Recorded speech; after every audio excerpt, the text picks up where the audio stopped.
Donc voilà, je vais te montrer un petit peu l'espace où se trouvent tous nos moutons en période d'été. Donc ici, bien entendu, quand c'est la période hivernale, ils sont tous rentrés en stabulation. Mais ici, ils peuvent profiter donc de la belle vie, je vais dire, dans des grandes prairies. Ici, c'est le troupeau avec les animaux qui sont sains et en bon état de santé. Oui. Maintenant, à côté de ça, on a un troupeau qui est isolé, qui est en quarantaine, qui vient d'être saisi pour la fête de l'Aïd. Et ici, on peut voir un groupe, par exemple, de 3 petits moutons qu'on a réintroduits hier dans le troupeau. Et eux sont encore relativement maigres. Donc, ce sont des petits moutons qui ont été saisis lors d'un abattage clandestin. Donc, c'est des gens qui abattent illégalement des animaux dans des conditions qui sont bien souvent atroces, voire des fois dans des baignoires. Enfin, un endroit où l'animal n'est pas habitué à se trouver. Donc, vous imaginez le stress que cet animal peut avoir juste avant de mourir. Donc, c'est vraiment atroce pour eux. Et ceux-là sont en bonne santé, ils sont quand même Voilà. très maigres malgré tout. Hein. Voilà, ceux-là sont en bonne santé, ils sont arrivés ici vraiment en très très mauvais état. C'était un peu avant la fête du mouton.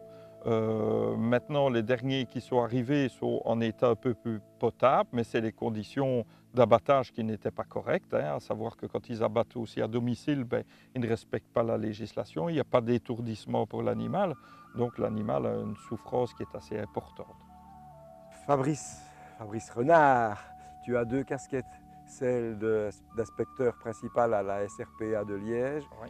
celle de directeur d'Animal Sans Toit où tu nous reçois aujourd'hui, mais je reviens moi au légaliste, à celui qui est patenté pour mettre le doigt sur ce qui ne va pas dans le bien-être animal. Alors, effectivement, on en a parlé dans la présentation tout à l'heure des moutons. Nous sommes quelques jours après la fête de l'Aïd et il y a quelque chose qui nous interpelle et qui interpelle d'ailleurs tous ceux qui nous suivent sur Belgium Animal TV. Nous croyons savoir que l'abattage à domicile est interdit. Oui. Cependant, la ville de Liège semble avoir permis à certaines personnes de quand même le faire, à condition de s'inscrire. Et nous avons pu voir des images d'une chaîne, nous ne allons pas dire concurrente, nous allons dire amie, qui nous a montré des photos, des images de personnes qui se rendaient dans un abattoir, dans l'abattoir de Liège tout simplement, avec des sacs dans lesquels se tenaient les tripes. Dans un autre, il y avait la peau et dans l'autre, les restes de carcasse. Alors, je pense que tu as fait une enquête auprès des autorités de la ville de Liège. Pourrais-tu nous dire ce qu'il en est et donner un éclaircissement sur cette sombre affaire? Alors, l'abattage à domicile dans le cadre de l'Aïd est formellement interdit. Donc, on ne peut pas abattre à domicile. Seulement, il reste la problématique de l'hygiène et de la sécurité publique, puisqu'on voyait souvent des déchets d'animaux jetés sur la voie publique ou dans des lieux où ils ne devaient pas se trouver. Et la ville de Liège a demandé alors une déclaration préalable à ceux qui abattaient à domicile, tout en sachant que c'est illégal. Donc nous, on estime que c'est pousser le citoyen à l'infraction. Donc que ce soit n'importe quel rite religieux, ils ne peuvent pas abattre à domicile et doivent se rendre dans un abattoir fixe et plus des abattoirs mobiles comme on pouvait voir par le passé, pour respecter certaines conditions, premièrement d'hygiène pour la sécurité publique des gens, mais aussi pour une condition d'abattage dans de bonnes conditions, notamment avec étourdissement, puisqu'il peut y avoir des étourdissements réversibles, comme on appelle ça. Donc, c'est-à-dire qu'on fait l'étourdissement de l'animal. Si on ne fait rien d'autre, l'animal se réveille après. Mais au moins, quand il est mis à mort, l'animal est inconscient, ce qui permet qu'il n'ait pas de souffrance. Belgium Animal TV, tu le sais maintenant aussi puisque tu es un de nos conseillers, s'occupe du bien-être animalier, mais aussi de celui de la planète et de ses habitants. Et justement, parce qu'elle s'occupe de ses habitants, nous ne voulons fustiger personne. Il est hors de question de venir contrarier les gens dans leurs us et coutumes, dans leurs croyances. Ici, c'est vraiment le pouvoir public que nous mettons un petit peu au banc des accusés, parce que là, visiblement, la ville de Liège a commis une infraction. En tout cas, eux se justifient que la région wallonne autorisait de pratiquer de la sorte. hors abattage rituel, il est exact qu'on peut toujours abattre un animal à son domicile avec une autorisation en allant à l'abattoir.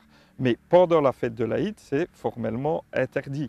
Donc que ce soit pour n'importe quelle religion ou autre, il n'y a pas que les musulmans, il y a d'autres religions qui pratiquent l'abattage d'animaux aussi, et c'est formellement interdit à domicile. Est-ce que la ville de Liège pourrait être poursuivie? Alors, la ville de Liège sera poursuivie d'après les informations que j'ai, puisque Gaïa va attaquer la ville de Liège, puisque pour eux, ils poussent vraiment, ils incitent les gens à faire l'abattage à domicile, alors qu'on a essayé de trouver des compromis pour justement faire des abattages dans les abattoirs, pour qu'on puisse respecter et d'un côté la religion et de l'autre côté le bien-être animal, puisque c'est très important.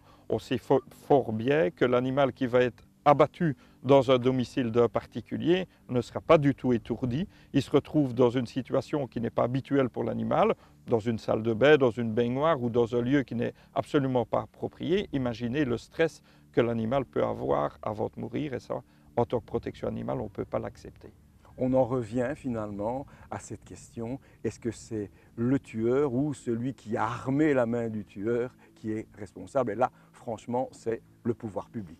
Ici, c'est vraiment le pouvoir public qui pousse ces gens à commettre une infraction à la législation et à abattre à domicile. Et ça, bien entendu, on ne peut pas le tolérer. On a mis beaucoup de choses en place justement pour éviter cette situation et qu'on ne se retrouve pas avec des gens qui abattent des dizaines et des dizaines d'animaux à domicile. Il faut passer par un abattoir et c'est une législation et nul ne peut y déroger. Peter Verhaeghe, bonjour. Vous êtes le vice-président de Dire Animal, le parti animaliste belge, le 19e parti animaliste du monde. Merci d'être là. Et si tu es venu nous retrouver aujourd'hui, c'est parce qu'on est en train de se trouver devant une Belgique à 3 vitesses. On parle de la loi sur l'interdiction d'abattage sans étourdissement. Elle sera d'application en Flandre le 1er janvier. Elle sera d'application en Wallonie le 1er septembre 2019, mais à Bruxelles, il n'y a toujours rien. Alors, comment expliquer une telle situation? Est-ce qu'il y a des animaux néerlandophones? Est-ce qu'il y a des animaux bruxellois? Est-ce qu'il y a des animaux wallons? C'est un petit peu un imbroglio et là, plus personne ne s'y retrouve. Est-ce que tu as un avis, toi, en tant que président, vice-président d'un parti animaliste? Oui. Ben, pour nous, c'est très clair. Quand on regarde la problématique de l'abattage et l'étourdissement, nous ne pouvons simplement pas accepter qu'il y ait, comme tu viens de le citer, une Belgique à 3 vitesses. Voilà, qu'un animal soit de provenance flamande ou wallonne ou bruxelloise, il faut que cette législation soit harmonisée au plus vite. Donc il est impératif que surtout la région bruxelloise fait des pas dans ce sens-là. Donc ça c'est très très important. Et quand on parle d'étourdissement, nous insistons aussi qu'il faut être clair. C'est quoi un étourdissement? C'est faire en sorte qu'un animal, au moment qu'il va être abattu, soit hors conscience. Donc ça doit être une méthode qui est complètement sans douleur. Donc voilà, l'électronarcose par exemple, et pour nous aussi c'est impératif qu'un animal soit étourdi avant que la gorge soit tranchée. Parce que imaginez-vous, vous allez, pour faire une comparaison peut-être un peu tordue, mais quand même, imaginons qu'un être humain soit soumis à une opération chirurgicale. On ne va pas non plus d'abord mettre le couteau et puis faire l'anesthésie, donc soyons clairs. Voilà, donc pour nous, ce qui est très important, c'est qu'au niveau de la législation sur l'abattage, donc l'étourdissement, que l'étourdissement soit obligé partout en Belgique, sans exception. Peter, je pense qu'il y a quelque chose qui te tient particulièrement à cœur, à toi et à ton parti bien entendu, c'est l'industrialisation, j'ai envie de dire, de l'animal, tout ce qui va se passer au niveau industriel avec lui et la maltraitance qui peut en résulter. Exactement, parce que tant qu'on vit dans un contexte où un animal est tué pour avoir sa viande, pour consommer sa viande. Tant qu'on vit dans ce contexte, que nous, en tant que parti, un peu, on regrette, hein, on voudrait voir les choses autrement, il faut quand même se poser la question, tiens, mais l'animal, il vit sous quelles conditions, hein? Et il y a une tendance, surtout en Flandre, à l'industrialisation de l'élevage. Et ça, c'est quelque chose que nous, en tant que parti, on va en faire un des points phares de nos politiques. Parce qu'on trouve inacceptable ce que les animaux doivent subir dans le contexte de l'élevage industriel. Voilà, où l'objet, ou plutôt l'animal est considéré comme un objet. Je crois que dans l'élevage industriel, si on pouvait ranger les animaux comme on fait avec des rouleaux de papier toilette, on le ferait, on n'hésiterait pas. Et donc il y a plein d'abus dans ce contexte-là auquel il faut vraiment mettre un terme. Donc ça, c'est très important pour nous. Donc je voudrais bien insister là-dessus.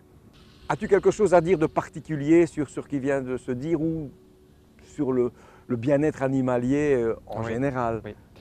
Ben pour nous, au sein du parti Dire Animal, on trouve qu'à la base, qu'un animal, c'est un être vivant avec des sentiments, hein, avec une conscience. Donc, pour nous, un animal a droit à la vie, à la base, hein. Toutefois, évidemment, on vit dans un contexte où voilà, les animaux sont utilisés pour nous nourrir, pour nous fournir d'autres produits. Voilà, donc quelque part, on regrette un peu que, quand on voit par exemple qu'il y ait toutes ces coutumes d'ordre religieux, oui ou non, qui vont à la base donner le message, voilà, on veut célébrer la vie, l'amour, la paix, mais on va le faire quelque part au détriment voilà, de la vie d'un être vivant, hein, qui est innocent et qui a le même profond désir que nous-mêmes, c'est simplement de pouvoir vivre sa vie, hein, et s'épanouir. Voilà, ça c'est une chose. Mais voilà, on est dans le contexte, donc tant qu'il y a abattage, il faut que ça se passe dans les conditions correctes. Ce qui veut dire, voilà, pas à la maison, obligatoirement dans un abattoir, sous contrôle 100% et avec un étourdissement dans tous les cas, sans exception. Donc ça, là on est très clair. Voilà. Puis, pour répondre à la question, oui, là je veux, pour répondre à la question, donc, quels vont être nos premiers objectifs, hein, imaginons qu'on soit élu, hein, ben, il est clair que tout commence avec la question du statut de l'animal dans la législation, hein. Comme on le sait aujourd'hui, le statut des animaux, c'est égal à un statut de meuble, d'objet. Hein. Et de ce fait-là découle plein de situations et d'abus, hein, qui sont vraiment oui, au détriment, au désavantage des animaux. Donc ça sera une des choses très importantes, hein, qu'on veut que le statut de l'animal soit modifié tout d'abord dans la Constitution et après ça dans le Code civil. Et si on va réussir à faire ça, donc on pourra beaucoup plus facilement prendre des mesures concrètes pour passer d'un simple bien-être animal à une protection animale, ce qui est tout à fait autre chose. Voilà.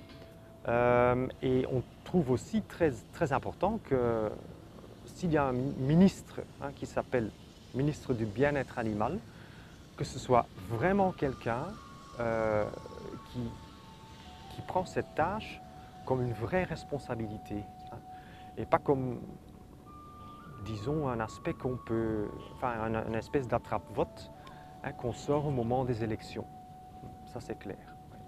Voilà, nous allons, si vous le voulez bien, messieurs, donner la parole pour le mot de la fin à Jean-Michel Istas de la SBL Wolf Eyes. Tout à fait. Alors, quelque chose à ajouter sur ce qui vient de se dire? Je crois que mes collègues ont tout dit au niveau de cet abattage, du moins sans étourdissement. Moi, je le verrais de regarder quand on voit ces petits animaux-là. comment est-ce qu'on peut arriver encore en 2018 à faire des actes barbares comme ça, quelle que soit la religion. C'est insoutenable. Ici, on les voit tous heureux. Je crois que justement, là, nous, en tant que protection animale, on essaie de faire avancer les choses. Et je crois que, comme ça a été dit, que personne n'est au-dessus des lois. Donc voilà, moi j'ai ici, moi je suis heureux avec des petits moutons qui ne seront jamais tués. Je crois que je vais finir là-dessus. Outre les lois, outre tout ce qu'on peut pondre, ils ont le droit de vie. Ils ont le droit, même si je sais bien qu'il y en a énormément qui sont tués, mais ils ont le droit aussi à une mort avec un minimum d'étourdissement. Je crois que ce sera le mot de la fin. Ne les mangez pas déjà, il n'y aura pas tous ces problèmes-là. Et voilà. Voilà. Je vous propose de terminer l'émission sur des images de paix, d'amour et plus glamour que nous quatre. À très bientôt. Au revoir.